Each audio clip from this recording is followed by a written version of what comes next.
Should have got my coffee.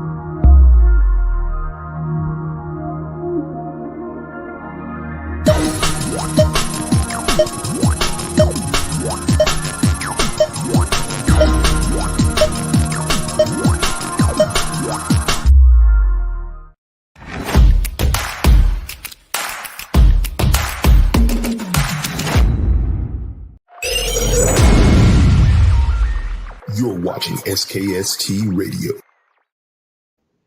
Well, welcome to another episode of SKST Radio, and we're kicking off our small business network. And I have a distant cousin, I believe. She comes by the name of Ashley Grayson. Ashley, welcome to the show. Cousin, thank you for having me. You're welcome. So Ashley is like a serial entrepreneur, and she has a lot going on. So we're going to learn from Ashley about Ashley. Tell us about yourself, girl. Yes, so I am from Cleveland, Ohio. I am a serial entrepreneur. I have been a cosmetologist for over 10 years. Maybe I'm gonna say 3 or 4 years, I have targeted towards being a healthy hair growth specialist because I see a lot of our women of color are going through hair issues for lack of product knowledge, improper hair use, improper products, just a whole mess. So I feel like we don't have a product for us by us.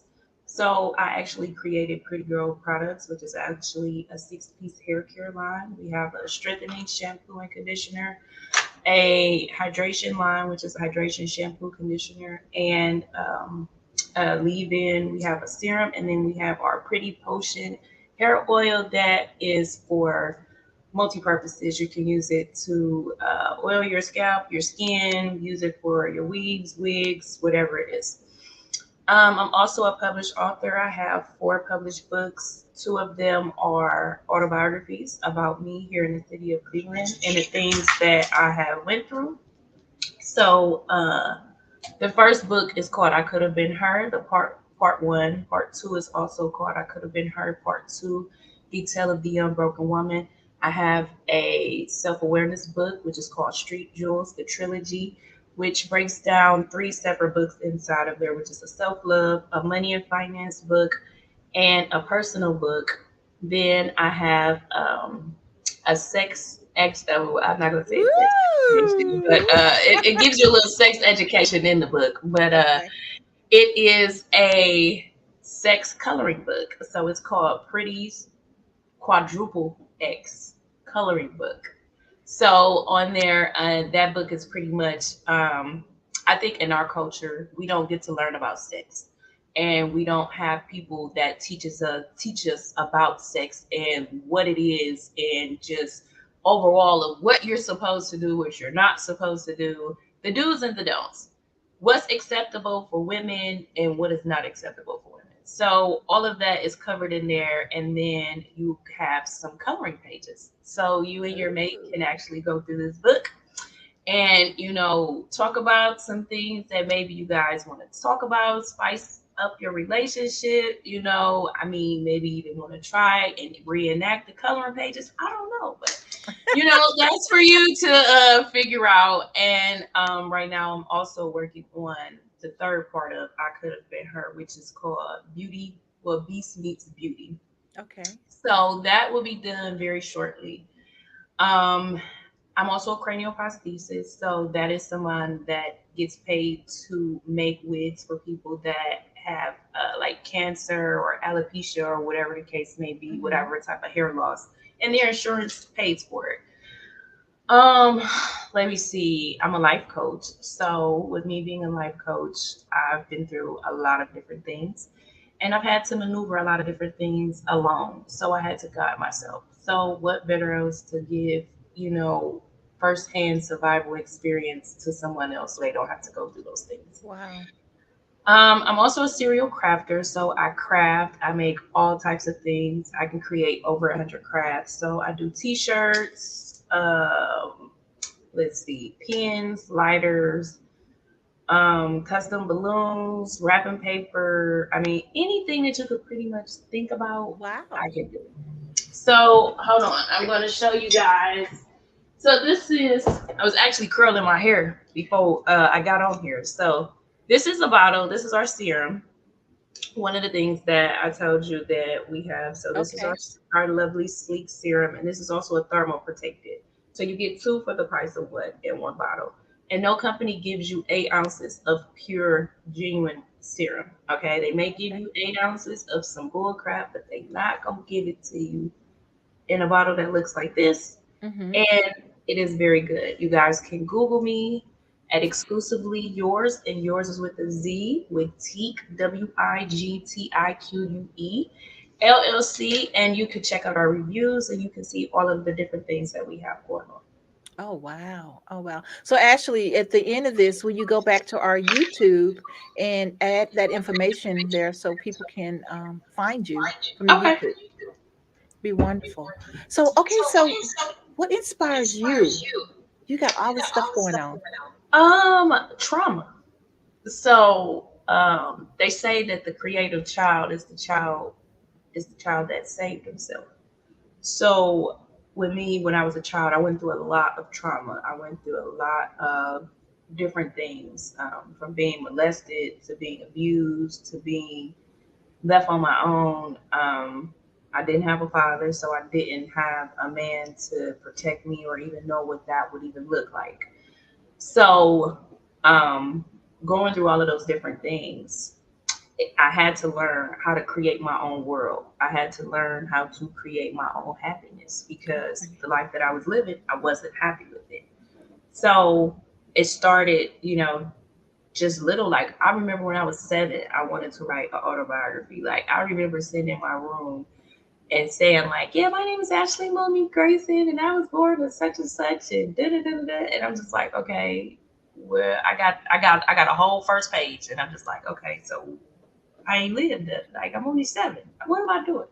So, like you only 7, you haven't did anything. Like you haven't lived anywhere. So it's like I knew that was going to happen. But predominantly, I think a lot of it really just came from a lot of the things that I was dealing with as an adult. So, like after I became a mom, life really just did like a whole 360. Like every level in life, you deal with drama, but Yeah. each time you elevate in life, drama becomes different, and it comes from different people, and it comes in different ways. So after I became a mom, it was just like, yeah, this is ghetto. This is probably one of the most ghetto things I've ever done in my life. And I said that to say because I had children with the wrong people, so they made my life a living hell. So Mhm. I began to experience things that I had no idea about, or things that I wasn't even ready, or I thought I wasn't ready to deal with or even take on. So, in these last couple years, like my creativity really kicked in because that's how I managed to deal with my anger. Yeah.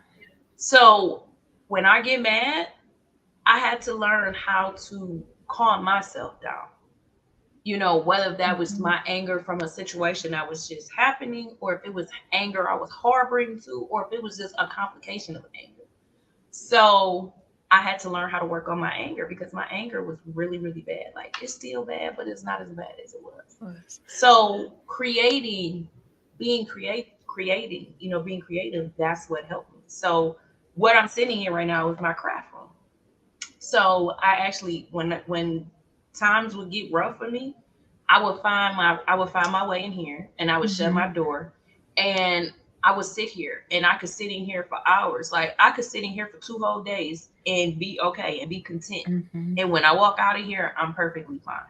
So just to be able to create things, I have 2 sons, so they are very big on certain things. Like they want puzzles and they want all these Mhm. customized things. Well, I can do all that for them. Right. So that's also a joy in it, as well as making them happy.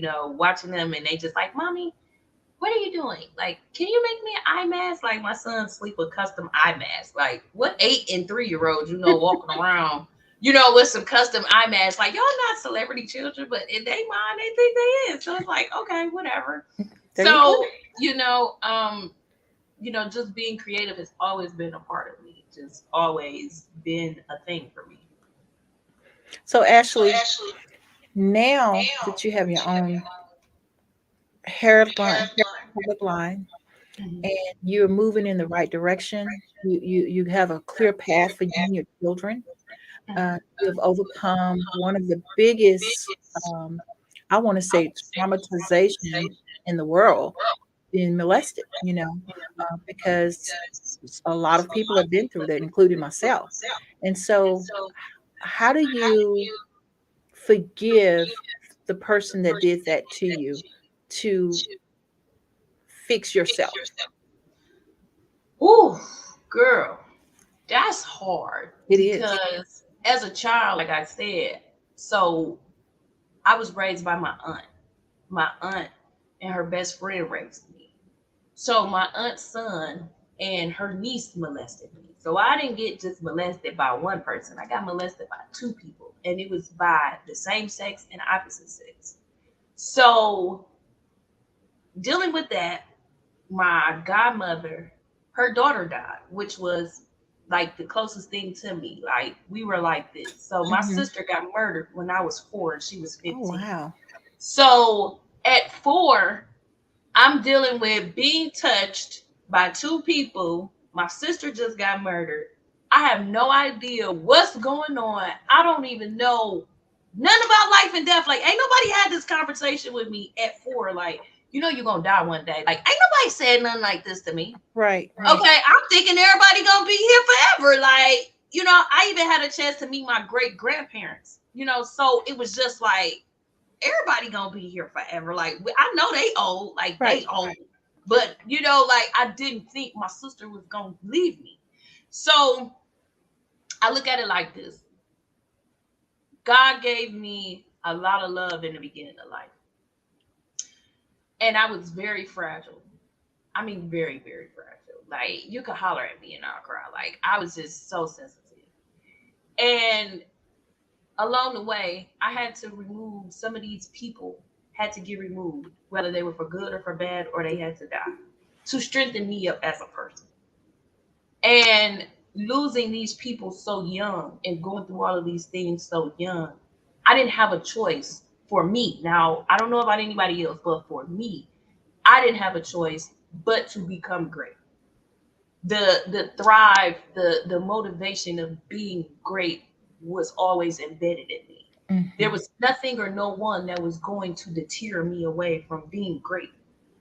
Not even my own children.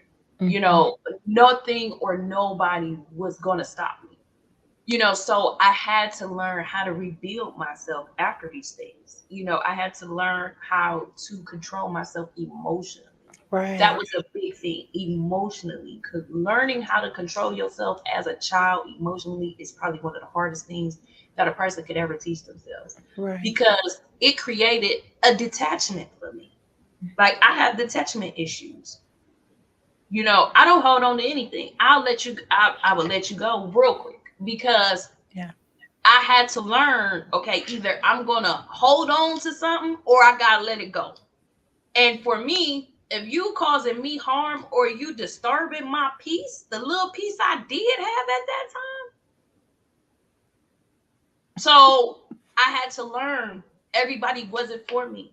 Right. Just because you may say you my cousin, or you say you my father, or you say you these people, that don't mean that you're gonna fulfill that entitlement, that title. That don't mean that you're gonna be a dad. That don't mean that you're gonna be a cousin. You could be a friend but be my cousin. You know what I'm saying? Mhm. It doesn't make a difference. Yeah. And Extended that's something I relationships are more important to me in my That's what I'm life. Yeah. saying. I had to learn, just because this person said they were my cousin, I expected them to do cousin things, but that don't mean that they was my cousin. Mhm. So for me, it was just learning emotionally how to compose Ashley. How is Ashley going to maneuver through life with all of these what I call demons? Because all of these demons would eventually come to attack me at once. Wow. So as a child, I left. I used to live in a city called Hudson. It's like a suburb. So when I left Hudson, I left all of that there. I didn't tell anybody that I got touched. I didn't tell anybody what happened to me until I got 18 years old. So I'm harboring all of this on All top of these being years. abused, on top of being bullied in school, on top of being promiscuous, on top of misusing myself to young men while I was young because I didn't know what was going on with me. How was I supposed to deal with these things? Because I would have epiphanies of my cousins molesting me. And I'm just like, okay, maybe I'm tripping. Maybe something wrong with me, and it was something I had to remember because I put it so far in the back of my mind that I did not ever want to realize that something happened to me until I became sexually active. Now that's when it really started to happen. Like that's when my demons started to really come out. Because when I became sexually active as a teenager, guys would want me to do certain things. It'll be just like touch them or whatever, and I'd be like, ugh. And then for a minute, I thought I was gay because I'm like, I don't want to touch that. Like, ugh, that's nasty. Like how the girl said off the wood, and he was like, hey, come on, let's do this. She like, that's nasty. That was me. Like, that's nasty. That's not gonna work. So I had to really I questioned my own sexuality because I didn't know what I was experiencing. Mm-hmm. So that's when it really dawned on me, like, that boy touched you. We ain't got to the girl yet. Right. We dealt with that part of the whole situation. We just dealing with the guy here. So it's like, that really happened. Wow. So, and it was his form of molestation that it really created it created a barrier for me sexually. So that alone was just like, okay, we can't do this. Like, this is not gonna happen. So for a long time, emotionally, I shut down. Like there was nothing that lived here. Like I was what my teacher called empathetic. I was probably one of the most heartless people that you could ever meet because I felt nothing. Like and just growing up, like I said, in the ward that I grew up in the time that I grew up in it, showing emotions would have got me killed. Wow. I wasn't your regular girl. I was in the streets. I was in the bus stop smoking weed with the boys. Like, I'm in the streets with the niggas. Like, I'm not out here in no skirt and no in no heels. No. For us, that was how whores got money. I wasn't one of those. I put me a pair of jogging pants on and a hat and a t-shirt, and I'm in the street. And we gonna figure out whatever it is that we needed to figure out. So that was my life.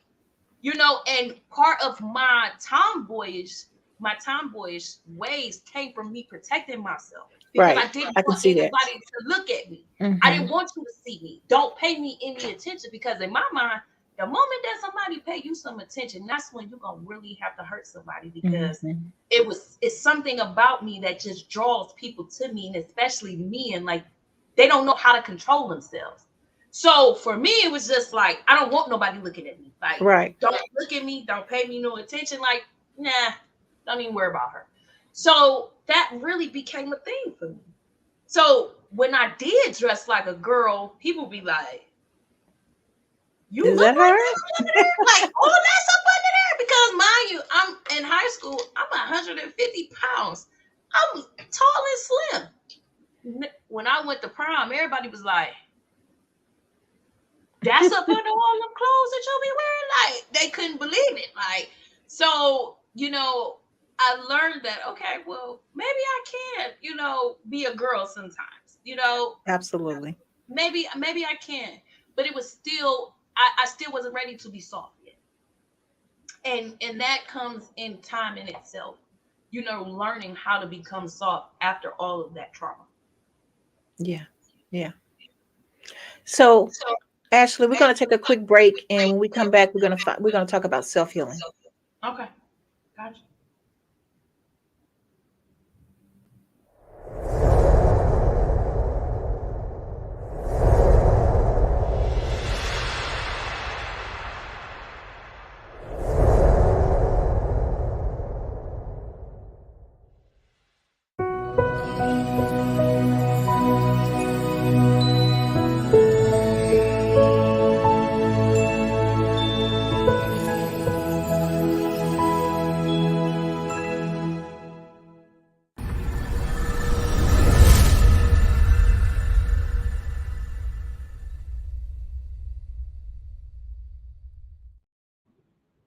Welcome back. You're tuned into SKST Radio Small Business Network with Cammie Grayson and Ashley Grayson. Woohoo!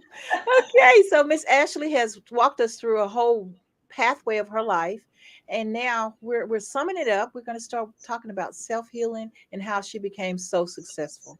So, Ashley, how did you overcome all that you went and you endured, and to become this beautiful lady that's sitting before me and the great mother of two kids? So, um, I started my journey maybe when I was 15. But what really did it was 3 years ago, my ex fiance threw me and my two children out of the house. And um, I got attacked by my oldest son's father. And I ended up going to jail. And I had never been in jail before. And they charged me with domestic violence, burglary, and child neglect or something like that. So after that, they ended up letting me out of jail. And my oldest son's dad, he ended up going to press charges on me 2 weeks later. And I didn't know it. And because my both of my sons were there when he attacked me. He told the police that I hit my son. So that's why they took me to jail. And that wasn't true. So after that, he he went downtown. They end up calling 696 kids. So because he said that I hit him, they put a case on me. So now I have two cases. I have an adult case and I have a case with Children Family Services. So now I have two men swearing up and down that I'm abusive and I'm all of these things. But nobody could find any proof anywhere. That where it's not a doctor's note. It was not enough. Like all they talked to was a gang of people that didn't like me. They never talked to anybody that liked me. So of course, when people don't like you, they're going to say the ungodliest things about you. Mm-hmm. So throughout that process, I had to. They took my children from me. Oh, wow. No warning, no nothing. They just took my children from me, and I didn't see my kids for 6 months. And mentally, that destroyed me. That almost killed me. I can imagine. Um, I had severe panic attacks. I had nights I couldn't even sleep. I went through the 7 stages of grief. I experienced that. It was horrible. So she after all of that, they drug me to court. Now, mind you, I've been in court, in and out of court for my oldest son since he was born, because his dad is just who he is. And this last time they drugged me through court. So out of a whole week, I was going to court maybe 2-3 times a week, whether that was for adult case and then I was going for a child case. So long story short, I had to take these classes. I had to take an invasive outpatient treatment because I smoked weed. So they told them that I smoked weed, which they did too. But they told them, and they put me in outpatient treatment. Then I had to take a domestic violence class, and then I had to take a parenting class. And at the time, I didn't understand why all of that was going on. And I told myself I didn't need it. But in reality, I did, because I was what I called a beautiful disaster. I had been on a decade of destruction. And I had been through so many different things that I never healed from anything. I never talked about anything. I never, got a chance to just say, I'm mad because you hurt my feelings or you did something to bother me. So I needed that time away from them because I had lost myself. I didn't even know who I was anymore. And going through that and experiencing that and watching people turn on you, watching people not be who they say they are, and just have people that just want to hate you because they want to, having people that just want your children, it was just crazy. But ultimately, that experience really changed me because I had to become better. And not saying that I wasn't at the time, it was just uh, a lot of different things I had to work on for myself. Right. We're always growing, we're always evolving. So yeah, it had to happen. Yes. Fast forward now, this entrepreneur, this serial entrepreneur, So looking now at we're your time just going, how you like me now? So well, I mean, listen. I've always been the boss. Now we've always been the boss lady, but now we're really the boss lady. So we are working on just becoming better. We're working on rebranding, introducing Pretty Girl products to you guys. We're going to be getting that out here very soon. We're going to have our website up and going. We're going to have the Pretty Potion oil ready for purchase. We're just going to be dropping a whole lot of Miss Grayson on you guys this year and moving I forward. like So it. be looking out. All right, Ashley. So tell people how to get in touch with you again. Okay, you guys can, like I said, check me out on IG. I have two pages. One is a hair page, one is a craft page. Craft page is Pretty PRETTIIJA Pretty J, which is our crafting page, the hair surgeon underscore, and that's DAHAI surgeon spelled the regular way, underscore at the end. Then, like I said, you can Google us exclusively yours, and yours is with a Z, with Teak, WIGTIQUE, or look for Pretty Girl products. Check out our reviews. I'm looking to travel to teach people about education of hair. I'm looking to get out of Cleveland and just share my knowledge with the world. So if you lead a craft class, hair class, if you're looking to restore your hair, your life, whatever it is, just let me know. Maybe we can grow DJT nice some hair on that bald head. Hey, you know what? We you never know. Look, I got some pretty potion oils for him. Look, you never know. Well, my cuz, we're gonna keep in touch. We're gonna look each other up. All I Yes, need for you to do now is give me some words of wisdom. So if you had a person that went through a similar situation as yourself, what words of wisdom could you give them? never leave your destination without knowing where you're going, and never get to where you're going without understanding where you came from and why you where you at. Absolutely love it. Absolutely love it. Booyah. Okay, guys, that concludes our show for today. Applause, applause to this beautiful young lady. And I hope to see you again. Stay in contact. Again, Yes, befriend cousin. us Thank on you for all of our having social me. media platforms. And you're going to be able to hear this again on Spotify and our Heart Radio. So I'll let you know. Okay, All guys, right. until next week. All Bye right. bye. Thank you. Bye bye.